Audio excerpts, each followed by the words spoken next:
Salut mes gâtés, aujourd'hui je vous fais une petite vidéo sur l'oracle de G, comme d'habitude, puisque c'est le seul que j'utilise. Et je vais vous faire une petite vidéo sur les 10 premières cartes, donc s'en suivront 4 autres vidéos sur les cartes suivantes. Je vais d'abord vous faire ces vidéos sur les cartes en elles-mêmes, donc leur signification seule. Et je vous ferai d'autres vidéos plus tard sur les associations de cartes. Alors bien sûr ce ne sera pas exhaustif parce que il y a 61 cartes et donc il y a des millions de combinaisons possibles entre les cartes. Mais déjà ces premières vidéos là vont pouvoir vous aiguiller pas mal sur la signification de chaque carte. Donc j'ai pris mon livre pour voir si j'oublie rien ou s'il y a des choses à rajouter. Donc voilà, je vais vous raconter l'histoire de ces petites cartes. Alors la première c'est le soleil avec la corne d'abondance. Donc la corne d'abondance, comme son nom l'indique, elle vous prévoit une abondance dans tous les domaines. Donc le soleil c'est chaleureux, c'est imaginez si demain vous gagnez au loto 1 million d'euros, ce que cela peut vous procurer comme sentiment de chaleur, d'amour, de bien-être. Ben voilà, le soleil ça représente ça. Et la corne d'abondance représente l'abondance dans tous les domaines. Ce n'est pas que financier. On dirait que c'est des pièces représentées, mais c'est pas spécialement des pièces. Ça peut être de la nourriture. Si vous manquez actuellement d'argent pour vous nourrir et que cela vous manque, ben vous allez avoir de l'abondance alimentaire, de l'abondance financière, de l'abondance affective. Bref, cela ne concerne que vous. Donc si vous avez un manque quelque part dans votre vie, quel qu'il soit, et que cette carte sort dans le jeu, cela veut dire que ce manque-là va être comblé. Donc c'est une très bonne carte. Ensuite, nous avons la rose. Alors la rose, comme son nom l'indique, c'est une fleur que l'on aime tous. Alors imaginez que quelqu'un que vous aimez beaucoup venait à vous offrir une rose. Ressentez ce sentiment que vous pouvez avoir lorsqu'on vous offre une belle rose. Eh bien, on est heureux, on ressent un réel bien-être, on a une certaine complicité, la sensation d'avoir une certaine complicité avec la personne qui nous a offert cette rose. Eh bien c'est pareil, lorsque vous la tirez dans le jeu, dites-vous que c'est une excellente carte. Voyez-la telle qu'elle est, c'est-à-dire un bourgeon avec des pétales autour. Le bourgeon peut représenter au niveau du travail, par exemple, une équipe soudée, avec les feuilles, quelques éléments de votre équipe qui restent soudés à vous mais qui sont un peu à l'écart. Mais cela reste une belle équipe de travail par exemple. Si elle sortait dans le cadre du travail, voyez-la comme ça. Si elle sort au niveau du couple, comme je vous dis, imaginez quand on vous offre une rose, le sentiment que vous allez avoir vis-à-vis de la personne qui vous l'a offert. Donc c'est quelque chose de très très bien. Lisez la carte comme ça, selon le domaine dans lequel elle sort, dans tous les cas elle est très très bien.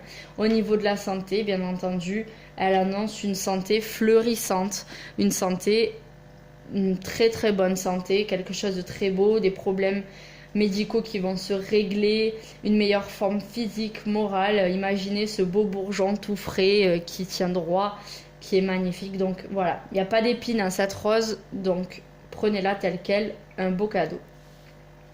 Ensuite, nous avons la carte numéro 3 qui symbolise le printemps. Donc le printemps signifie deux choses. Il peut signifier une période de 3 mois ou de 3 semaines ou de 3 jours. Si par exemple vous aviez la lune avec les croissants qui sortaient à côté, cela dirait qu'au lieu que ce soit 3 mois, cela représenterait 3 semaines ou 3 jours. Quelque chose de très rapide. Dans les cartes, ça marche toujours par 3. 3 jours, 3 semaines, 3 mois, 3 ans. Voilà, mais en général, c'est plus sur les 3 mois. Quand une carte sort comme ça, c'est plus sur les 3 mois que sur les 3 ans. Mais bon, à moins qu'il y ait l'escargot. Si vous sortiez l'escargot à côté du printemps ou de toute autre carte temporelle, l'hiver, l'automne et l'été, si vous sortez l'escargot, c'est plus 3 ans. Si vous sortez la lune, c'est plus 3 semaines. Si vous sortez que la carte, ça sera environ 3 mois. Donc voilà, ça représente du temps, mais ça représente aussi, comme l'arbre en printemps, des projets qui bourgeonnent. Donc au niveau affectif, si vous avez une liaison ou vous venez de rencontrer quelqu'un, cette rencontre va bourgeonner tranquillement. Votre rencontre, votre liaison va débuter comme des bourgeons qui poussent. C'est quand même agréable de voir des bourgeons pousser, de voir tous les jours l'arbre de plus en plus fleuri, de plus en plus vert. Donc votre relation sera comme cet arbre. Au niveau du boulot, ça peut être quelque chose de saisonnier ou de temporaire, mais c'est surtout ou un renouvellement de contrat ou beaucoup d'idées qui bourgeonnent dans votre travail, de nouveaux projets au niveau du boulot. Donc c'est une belle carte. Au niveau de la santé, pareil, cela peut représenter ou un ordre de temps sur le temps où vous allez être malade ou le temps qu'il va vous falloir pour guérir, ou aussi le fait qu'il faille plutôt passer par des médecines plus légères ou naturelles. Alors je ne vous dis pas, si vous avez une maladie grave et que vous sortez ça, d'arrêter votre traitement si vous suivez par exemple une chimio et de prendre de l'homéopathie, mais peut-être en complément de votre chimio, essayez de voir des choses naturelles qui vont vous aider, comme par exemple faire du jeûne, prendre de la phytothérapie, je ne sais pas, mais essayez de vous tourner aussi vers la nature pour vous soigner. Donc voilà. Le foyer, alors ça c'est une carte que j'aime beaucoup. Donc c'est une carte domaine que vous allez pouvoir utiliser si vous voulez connaître un petit peu l'avenir au sein de votre foyer, de votre maison. Mais c'est aussi une carte qui est très belle parce qu'elle représente le feu. Le feu, c'est la chaleur, c'est quelque chose qui brille, qui est agréable, qui nous fait du bien. Et en fait, il faut la voir comme ça. Donc, au niveau du domaine affectif, cette carte est stable. Dans le sens où elle va vous apporter une relation chaleureuse si vous la nourrissez. Si le feu, ne lui apportons pas de bois pour le nourrir, le feu s'éteint.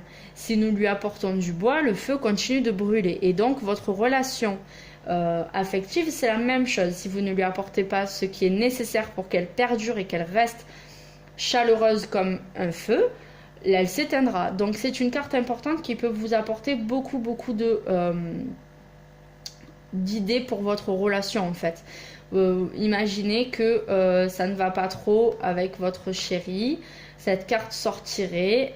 Cela veut dire que la relation va être stable à condition que vous lui ameniez de quoi être nourri.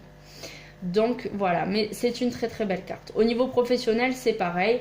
Ça annonce quelque chose de beau dans vos projets professionnels, mais ça annonce aussi, comme c'est le foyer aussi en tant que maison, cela peut annoncer un travail fait avec votre famille. Voilà, vos enfants, vos parents, votre conjoint, une entreprise familiale. Donc ça, c'est seulement les cartes alentours qui vont pouvoir vous indiquer de quoi il en ressort. Au niveau de la santé, pareil, vous avez une santé de feu, mais attention, c'est quand même à faire attention parce que quand on est trop comme le feu, qu'on est trop nourri et qu'on est trop expansif, on finit par se brûler tout seul, on finit par se fatiguer. Si vous mettez trop de bois, votre feu va plus trop savoir, il risque même de s'éteindre à force de lui donner. Donc attention, ça peut signifier un surmenage. Cela peut aussi signifier que vous risquez de vous brûler au sens propre, donc attention aux petits incidents domestiques. Mais voilà, faire attention. Une belle santé, mais il faut quand même se ménager. Au niveau de la personnalité, bien entendu, si vous faites un tirage personnalité, dites-vous bien que le feu, c'est quelque chose de très bien. La personne est très chaleureuse, mais elle peut être aussi impulsive et un peu trop fougueuse, malgré qu'elle soit souvent sûrement sincère. C'est comme le feu, de temps en temps, ceux qui ont une cheminée le savent, on a un petit bout de charbon qui va péter, paf, et qui va taper contre la vitre de notre insert. Donc attention, les personnes... au niveau de la personnalité, cette carte peut représenter ce tempérament de feu justement. Donc très sympa, mais un peu à prendre avec des pincettes parce que ça brûle quoi. Attention, qui s'y frotte s'y pique. Ensuite, nous avons la carte des tours. Alors la carte des tours, ça peut représenter pas mal de choses. Ça peut représenter au niveau de la relation affective quelque chose de très stable parce qu'en définitive, des bâtiments, pour être aussi hauts et aussi solides, ils ont besoin de fondations très solides. Et cela au niveau affectif représentera quand même une relation vraiment très stable, qui a de bonnes bases. Donc c'est très bien. Une relation qui est constructive pour vous et votre couple. Euh, Au niveau professionnel, bien entendu, elle peut représenter les professions liées à l'immobilier, mais ça va aussi représenter le public en définitive, puisque cette carte représente des bâtiments, et dans tous ces bâtiments, imaginez que ce soit donc des immeubles, il y a beaucoup de monde, donc cela représente aussi la foule et le public, la clientèle. Ça représente aussi la ville en elle-même.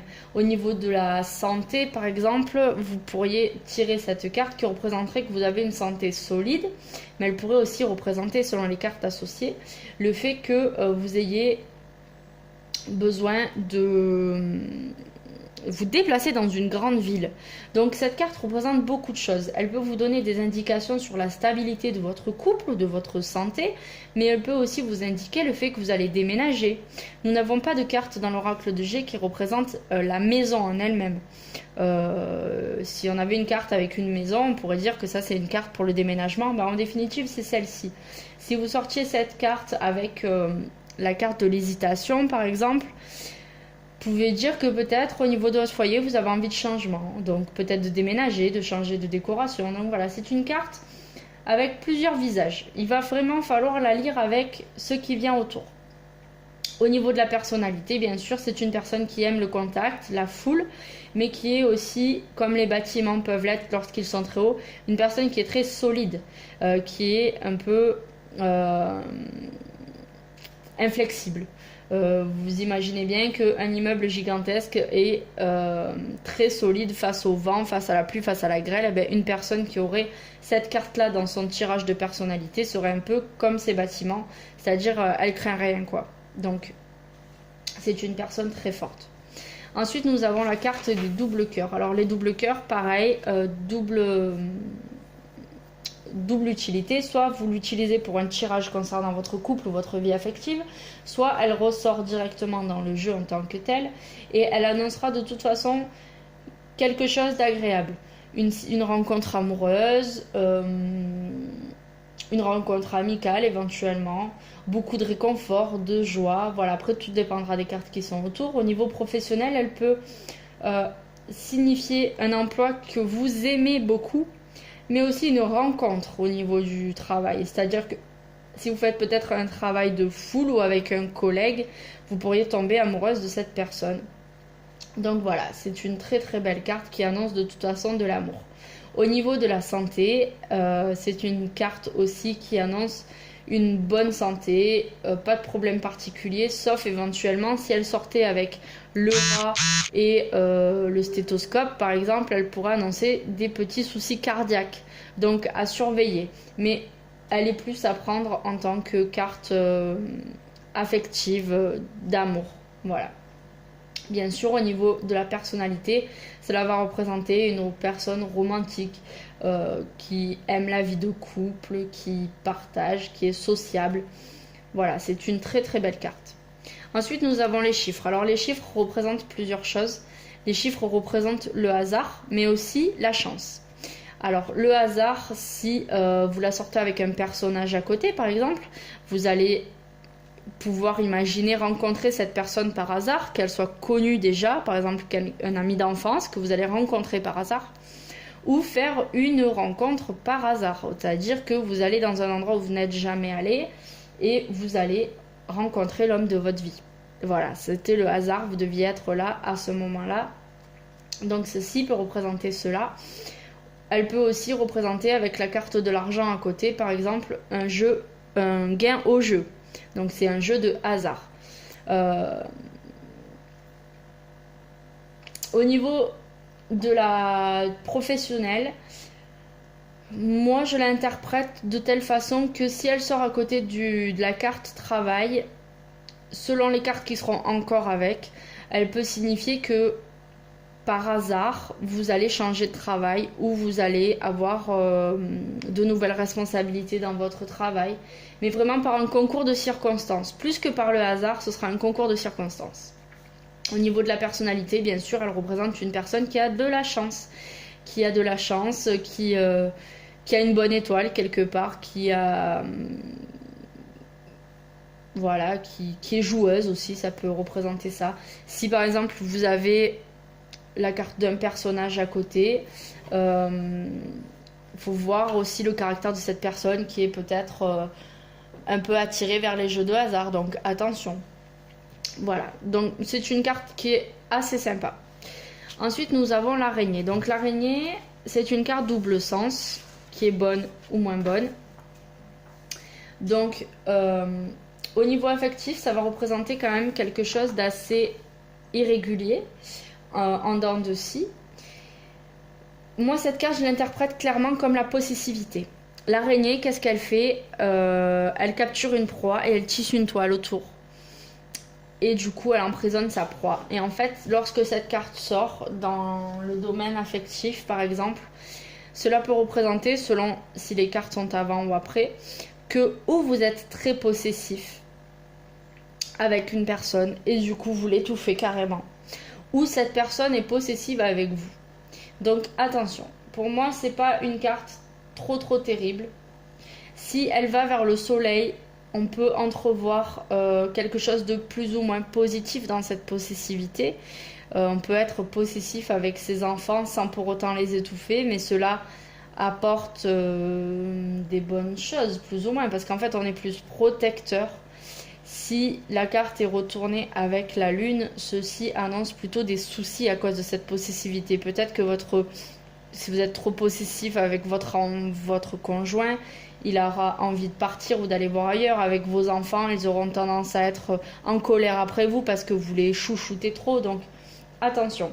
Au niveau du travail, c'est un peu pareil. Attention au fait que, par exemple, la possessivité dans le travail peut se présenter sous la forme de on vous laisse pas faire ce que vous voulez, on est toujours derrière vous à regarder ce que vous faites. Donc voilà, attention, ceci peut réellement créer des soucis dans votre travail. Essayez de manœuvrer dans la bonne direction.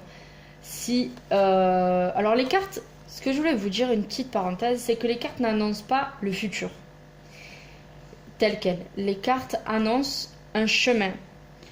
Ou disons plutôt, les cartes annoncent un bilan de ce que va être votre vie si vous suivez le chemin que vous avez actuellement. Donc si par exemple la carte ressortait comme ceci, cela voudrait dire de la part des cartes que si vous continuez à faire comme vous faites, vous allez arriver dans le côté obscur du jeu. Donc c'est à vous, si cette carte sort dans ce sens, de vous dire qu'est-ce que je dois changer pour que ma vie au final se retourne dans ce sens-là. Voilà, ceci ne vous annonce pas quelque chose de ferme et définitif. Nous avons notre libre arbitre, donc nous pouvons faire des choix. Ceci vous annonce juste que vous n'êtes pas forcément dans le bon chemin ou que vous êtes dans le bon chemin. Si votre vie sentimentale est merveilleuse et que votre carte annonce des choses merveilleuses, n'allez pas tromper votre compagnon parce que ça ne veut pas dire tout ce que tu veux, tout ce que tu fais, tout ce que tu veux, parce que de toute façon ton couple sera toujours super. Non, pas du tout. Ça veut dire que si tu continues à être attentionné vers ton compagnon, que tu es à son écoute, attentif, etc., ton couple sera heureux et stable. Maintenant, si les cartes vous annoncent un couple heureux et stable et que vous allez voir à droite à gauche, c'est sûr que la prédiction des cartes sera caduque, parce qu'en définitive, ce n'est pas ça le rôle des cartes. C'est juste de vous montrer si vous êtes dans le bon ou dans le mauvais chemin. Donc voilà. Ensuite, nous avons la carte de l'escargot. Alors l'escargot, plusieurs significations. L'escargot, comme je vous disais, ça a plusieurs significations, du genre de la lenteur dans vos événements. Donc comme je vous disais, si l'escargot sort à côté d'une lame qui représente du temps, cela peut vouloir annoncer 3 ans. Mais si par exemple vous attendiez quelque chose de rapide dans les 3 prochaines semaines et que l'escargot, dans le mois qui vient par exemple, l'escargot va vous dire que ça va plus être dans le mois qui vient mais dans les 3 mois qui viennent. Donc voilà, c'est la lenteur dans les événements, c'est que les choses se font tout doucement, qu'il va falloir prendre votre mal en patience, que ce soit au niveau professionnel ou affectif. Au niveau de la santé, ça peut être un manque, si vous êtes malade et que la carte sort un petit manque de calcium par exemple, ou des problèmes de drainage, de circulation sanguine en fait qui se fait lentement. Donc voilà, il faut prendre soin de vous.